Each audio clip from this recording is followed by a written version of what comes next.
안녕하세요. 오늘의 질문 강국진입니다. 오늘은 스킨 인 더 게임, 나심 탈랩의 최신작이죠. 스킨 인 더 게임과 조선 만국론의 관계라는 제목을 가지고 이야기를 해볼까 합니다. 다 아실 거라고 생각하지만 나심 탈랩은 블랙스완과 안티프레질이라는 유명한 베스트셀러를 쓴 작가죠.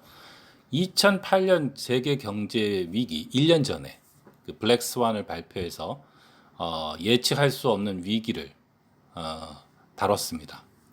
이 책의 제목인 스킨 인 더 게임은 영어에 보면 put skin in the game이라는 표현이 있습니다. 거기서 나온 것 같은데요. 이 put skin in the game이라는 말은 상당액을 투자하거나 금융 지원을 약속함으로써 회사나 사업에 적극적으로 관심을 보인다라는 뜻입니다. 그래서 스킨 인 더 게임이라는 것은 결국은 나도 위험을 같이 진다 이런 의미를 가지고 있는 것이죠. 그래서 이 책이 다루고 있는 주제는 결국은 책임이 따르지 않은 행동, 이게 얼마나 위험한지, 그리고 이런 게 왜 생기는지, 이것이 이 책의 주제가 되겠습니다. 자, 그럼 책임이 따르지 않는 것은 물론 안 좋지만 이런 게 왜 불합리하게 될까요? 그러니까 책임이 따르지 않는 판단이 불합리하게 되는 이유는 이게 우리가 현실을 직면하지 않을 때 우리의 판단이 점점 그 안전한 곳에서 하는 게임 같은 것이 되기 때문입니다. 그러니까 우리가 오락을 할 때는 우리가 무슨 벌레든지 적군이든지 쏴서 죽이기도 하죠. 그리고 그러다가 상대방한테 공격을 맞아서 죽기도 합니다. 하지만 이건 게임이잖아요.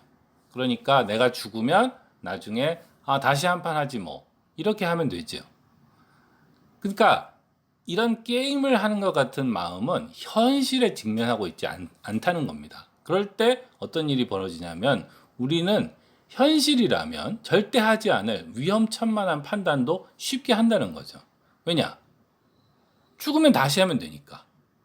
그렇기 때문에 책임이 따르지 않는 판단을 하게 하면 그런 사회적 판단이 엄청난 파국을 불러일으킬 위기가 있을 수도 있는데도 불구하고 잘못될 수가 있다는 것이죠. 이런 사람의 예가 몇 명 있는데요. 여기서 몇 명을 들어보면 한 사람은 이런 사람들입니다. 정치인들 중에 가끔 보면 자기는 불법으로 군대도 안 가요. 이런 사람들이 뭐 외국하고 무슨 일이 터지면 그냥 우리 전쟁하면 어떠냐. 이렇게 쉽게 전쟁을 말하는 사람들이 있어요. 그러니까 본인이 전쟁이 나면 제일 먼저 도망갈 것 같은 사람이 가장 안전한 후방에 앉아가지고 위험한 전쟁에 대해서 얘기를 하고 실제로 그런 사람들이 전쟁을 시작할 수 있는 그런 그 권력을 가진다는 거죠. 또 다른 예는 경제난이 터졌어요. IMF 같은 경제난이 터지거나 2008년 세계 경제 위기 같은 경제난이 터지면 보통 사람들은 굉장히 고통받습니다. 그런데 그때 경제 정책을 펼쳐서 그런 엄청난 사회적 세계적 손실을 일으킨 사람들이 그런 자신의 판단에 대한 결과에 대해서 책임을 지고 같이 고통받느냐 이거죠. 사실은 대부분 IMF 때도 부자가 된 사람이 있고요. 그 세계 경제 위기 때에도 오히려 거꾸로 부자가 된 사람들이 있습니다. 그러니까 이런 사람들도 책임이 따르지 않는 판단을 하고 있고 그 결과 엄청난 일이 벌어져도 내일이 아니니까 마치 게임을 하는 것처럼 중요한 판단을 하게 되기 쉽다는 것이죠. 마지막으로 나심 탈렙이 특별히 강조해서 욕하고 있는 사람들이 있는데요. 이 사람들이 간섭주의자라는 겁니다. 이게 사실은 우리가 살다 보면 어떤 선입견이라던가 다른 사람의 일에 대해서 난 참 피상적으로밖에 모르는구나라는 생각을 할 때가 많이 있죠. 뭐 어디 가서 좀 어디가 무슨 살인 사건이 하나 있었다더라 그러면 그 동네는 뭐 가면은 당장 총이라도 맞는 것처럼 그렇게 느끼는 사람들이 있어요. 실제로 거기 사는 사람들은 거의 별일이 없는데. 그런데 그러니까 우리의 지식, 다른 사람, 다른 나라에 대한 지식은 되게 아주 피상적이기 쉽다는 거죠. 그런데 다른 나라의 일에, 남의 일에 아주 쉽게 간섭하려는 사람들이 있어요. 그 사람들은 그렇게 쉽게 간섭을 해서 다른 사람의 가정일이라던가 다른 나라의 운명에 아주 결정적인 영향을 미칩니다. 그렇게 해서 문제가 생겨서 무슨 대학살이 일어난다던가 뭐 내전이 일어난다던가 하면 그런 간섭주의자들이 책임을 지냐는 거죠. 책임을 안 진다는 거죠. 그래서 나심 탈렙은 이런 간섭주의자들은 매우 도덕적으로 나쁘다고 이 책에서 비난하고 있습니다. 그렇게 해서 책임을 따르지 않는 판단을 하게 되면 이렇게 현실성이 없는, 이거 마치 게임처럼 판단을 하기 때문에 우리의 판단이 불합리하게 된다는 것이죠. 그러면 문제는 간단할 것 같은데도 사실은 그렇게 문제가 간단하면은 나심 탈렙이 책까지 써가면서 설명을 할 필요가 없겠죠. 사실은 이런 문제는 단순한 그 윤리의 문제라기보다는 우리의 문화, 철학의 문제와 깊게 연관이 되어 있습니다. 우리가 현실을 직면하지 못하는 이유, 이렇게 이해하기 쉬운데도 현실을 직면하지 못하는 이유는 세상에는 유사 과학이 있고 과학주의가 있으며 가짜 지식인들이 막 넘쳐나고 있기 때문입니다. 이게 과학적 논리라는 게 뭔가를 이렇게 좀 생각을 하다 보면 여태까지 하던 얘기랑 굉장히 겹치는 것을 느끼게 됩니다. 그러니까 우리가 과학적 논리의 두 가지 기둥이랄까? 이렇게 말할 수 있는 두 가지가 뭐냐면 첫 번째로는 일단은 관찰을 하죠. 객관적인 관찰로 데이터를 얻습니다. 그리고 두 번째는 그런 데이터에서 우리가 어떤 법칙을 발견하려고 하죠. 그게 바로 어떤 케플러의 법칙이라든가 뉴턴의 중력 법칙이라든가 뭐 그런 과학적 법칙이 물리학이야말로 어떤 과학의 모범 예 중에 하나인데 정확히 적용되는 그런 구조를 가지고 있죠. 그런데 이 객관적 관찰이라는 것 자체를 딱 보면 객관적 관찰이라는 건 일단 관찰자가 관찰받는 대상으로부터 떨어져 있어요. 그러니까 관찰자가 관찰받는 대상에게 영향을 주는 것은 객관적 관찰이 아닙니다. 그래서 과학적 논리의 첫 번째 스텝이 자기를 그 상황에서 떼어내는 겁니다. 그런데 우리는 이런 그 과학적 논리, 과학적 방법이 아주 뛰어나다고 너무나 오랫동안 말을 들어왔기 때문에 이것이 물론 틀린 것은 아니지만 진짜 과학이라는 게 그렇게 쉽게 얻어지지 못한다는 것을 이해를 못할 때가 있어요. 그래서 칼 포퍼나 이 나심 탈렙 같은 사람이 굉장히 싫어하는 유사 과학이라는 것을 사람들이 진짜 법칙처럼 진짜 과학인 것처럼 생각을 하면서 믿게 되는 것이죠. 사실은 그 뉴턴의 물리학의 어떤 그 핵심적 내용은 뉴턴의 방정식으로 몇 줄로 쓸 수가 있죠. 데이터를 보고 굉장히 간결한 법칙을 찾아내서 몇 줄을 쓰면 뉴턴 방정식은 다 거기서부터 나오게 만들 수 있습니다.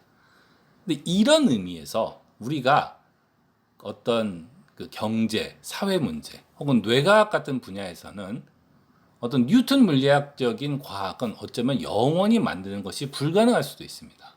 지금 많은 사람들이 연구를 하고 있지만 뇌과학이나 경제 문제에 있어서 단 하나의 방정식으로 세상의 모든 경제 문제나 세상의 모든 뇌과학 문제를 다 기술할 수 있다고 하는 사람은 아무도 없거든요.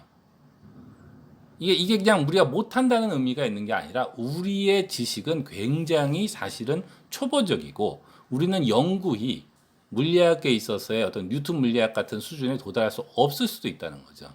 우리는 이론이 없어요. 없는데 있다고 착각을 하면 그게 과학이 아니라 유사 과학이 되는 것이죠. 그 유사 과학이 잘 등장하는 한 가지 이유는 사실은 우리가 법칙이나 이유를 막 찾으려고 하거든요. 그게 과학적인 접근 방법이니까. 근데 찾으려고 하면 사실은 그걸 쉽게 찾습니다. 다만 사실이 아니라서 그렇지. 그걸 믿는 거예요. 쉽게 답을 찾고 쉬운 설명을 찾은 다음에 그게 사실은 엄밀한 과학적 검증을 통과할 수 없는 건데도 이거는 분명해 라고 하면서 믿어버리는 거죠. 그리고 거짓된 과학을 주장하게 되는 겁니다. 나심 탈렙은 칼 포퍼를 굉장히 여러 번 언급하는데요. 포퍼가 비판했던 것이 바로 유사과학으로서의 공산주의였고요. 그리고 나심 탈렙은 비슷한 이유로 해서 일반적으로 경제학자를 굉장히 싫어합니다. 책 내내 경제학자는 아주 나쁜 직업이다. 뭐 이런 얘기를 계속하고 있죠. 다시 한번 정진을 드리면 우리가 제대로 합리적으로 판단을 하려면 현실을 직면해야 되는데 우리 사회에 퍼져 있는 이런 과학주의, 과학이라는 것들이 있지도 않은 법칙, 있지도 않은 과학을 갖다가 막 퍼뜨린다는 거예요. 그래서 사람들이 헛된 믿음을 가져요. 헛된 믿음을 가지기 때문에 점점 현실로부터 동떨어진 인식을 하게 된다는 거죠. 그래서 현실을 직면하지 못하게 된다는 겁니다. 이 생각이 결국은 이제 사회적 구조를 만들기도 하죠. 그래서 사회적 구조가 이런 우리의 생각에 따라서 점점 거대해집니다. 거대해진 시스템, 아주 길어지는 논리의 사슬 속에서 우리는 현실에 대한 감각을 잃어버리게 되는 것이죠. 이게 소위 모더니즘의 문제 아니겠습니까? 그래서 거대한 회사 시스템에서 부속으로 사는 회사원은 내가 무슨 행동을 하면 이게 어떤 결과를 낳을 것인지 그걸 잘 알 수가 없어요. 또 어떤 그 지적인 사회도 지식이 엄청나게 쌓이다 보니까 막 전문가가 생기고 막 이래서 다 어디 구석에 붙어서 새로운 논문이나 쓰고 막 이러거든요. 그러니까 어떤 그 대학 안에서 심지어 지성인이라는 그 교수조차도 어떤 진짜 사회 혹은 대중과의 연결을 잊고 그냥 자기 전문 분야에서 논문을 쓰는 거에만 몰두하는 거예요. 이게 도대체 어디에 쓸모가 있는 건지, 이게 도대체 10년 후가 되면 이걸 보는 사람이 있을런지는 아무 생각을 안 하는 것이죠. 또 세상에 지식이 많으니까 우리의 공부 시간이 점점 늘어납니다.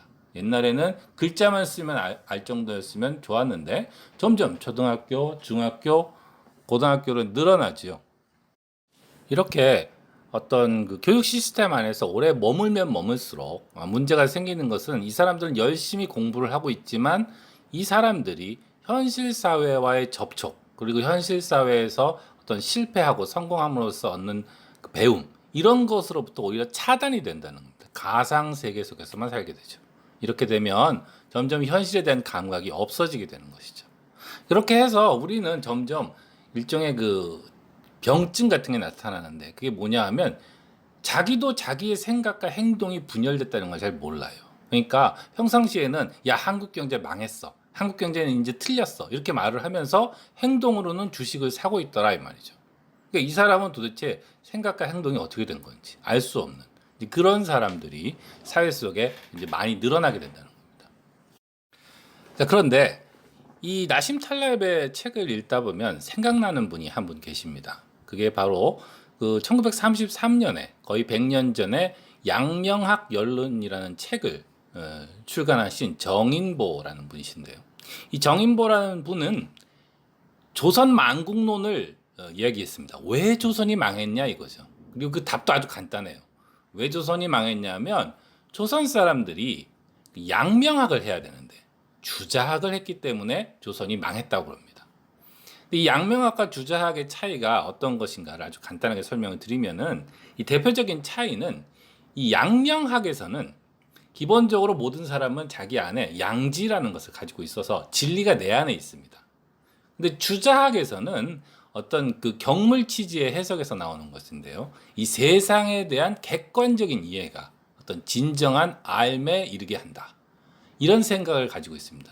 이게 굉장히 그 철학적으로 들리고 뭐 큰 차이가 없게 들릴 수도 있는데 이게 사실 우리의 행동에 영향을 크게 미쳐요. 뭐냐 하면 우리가 어떤 상황에 도달했을 때 우리를 뭘 해야 될까를 이제 결정해야 됩니다. 근데 양명학적인 입장이라면 진리가 내 안에 있으니까 내 안을 들여다보려고 하겠죠. 아, 나는 지금 어떤 생각을 갖고 있는지, 어떤 느낌인지. 근데 주자학은 진리가 바깥에 있어요. 객관적 이해에 있습니다. 그러니까 공자님이 무슨 말씀을 하셨는지, 이 여태까지 내려온 전통이 뭐고, 예절이 뭔지, 법이 뭔지, 그걸 더 열심히 따지게 되는 것이죠. 왜냐하면 진리는 객관적 이해로 바깥쪽에 있으니까. 이게 윤리적으로 보면 또 이런 차이가 있습니다. 효라는 것이 무엇인가를 한번 생각을 해보면 이 효라는 게 그냥 부모님한테 이거를 해주는 것이 효이다가 아니라 부모님을 사랑하는 그런 진심된 마음을 가지고 행동하는 것을 효라고 생각하면 이 주자학적인 입장은 그냥 규칙만 지키는 거예요. 규칙만. 매뉴얼만 따라하고 규칙만 지키는 것이 주자학이고 왜냐하면 자기 마음을 살피지 않고 자꾸 바깥만 보기 때문에 이런 차이 때문에 왜 정인보가 조선이 그 주자학 때문에 망했다고 하냐면 차라리 객관적 이해를 추구하려면 실용적인 지식이나 추구하든지 그게 아니라 사단 칠정론 같은 어떤 마음에 관한 이론만 객관적으로 추구를 해서 아무 실용적 차이도 없었고 이런 그 마음의 객관적 이론만 추구했기 때문에 어떻게 생각하면 윤리적으로 파산했다는 거예요. 매국노만 양산했다는 겁니다. 왜냐하면 방금 말한 것처럼 효를 얘기할 때 우리가 진심이 없어지면 나중에는 적당하고 그럴듯한 핑계를 만들기는 아주 쉽습니다. 그러니까 내 마음속에 진심을 중요하지 않고 다 객관적인 것만 따지면 점점 말장난을 시작하는 것이죠. 그래서 정인보가 말하기를 조선은 주자학만 추구했기 때문에 매국노만 양산했고 그래서 나라가 망했다. 이렇게 이제 조선 만국론을 펼쳤습니다. 그런데 제가 나심 탈렙의 책을 읽으면서 이 양명학 연론을 떠올리고 재밌다고 생각한 것이 뭐냐 하면 이와 관련해서 말하면 사실은 거의 같은 이유로 이 나심 탈렙이 말하는 것은 서구 문명이 이 책임지지 않는 지식인만 양산하고 있다라고 말하는 거예요. 그러니까 정인보는 조선 만국론을 피는데 나심은 야 서구 문명은 이러다가는 그냥 망한다. 세상 망한다라고 얘기하는 거죠. 같은 이유로. 왜냐하면 서구 문명이 매국노, 책임지지 않는 지식인, 양심 없는 인간들 이런 사람만 양산한다라고 말하고 있는 거니까. 이 1600년에 그 조르다노 브루노라는 사람이 화형을 당합니다. 이 사람은 이탈리아의 철학자이자 천문학자인데 지금은 우리는 과학의 시대를 살고 있죠. 그래서 과학이 당연히 그 합리적인 판단의 어떤 상징이나 마찬가지. 과학적이라는 말이나 합리적인 말이나 거의 같은 말로 쓰이는데 사실 17세기 유럽에서는 당시에는 어떤 신학에 기초한 지식 체계가 합리적인 거였고 과학은 아직 그 초기 단계여서 과학이 비합리적으로 여겨졌거든요.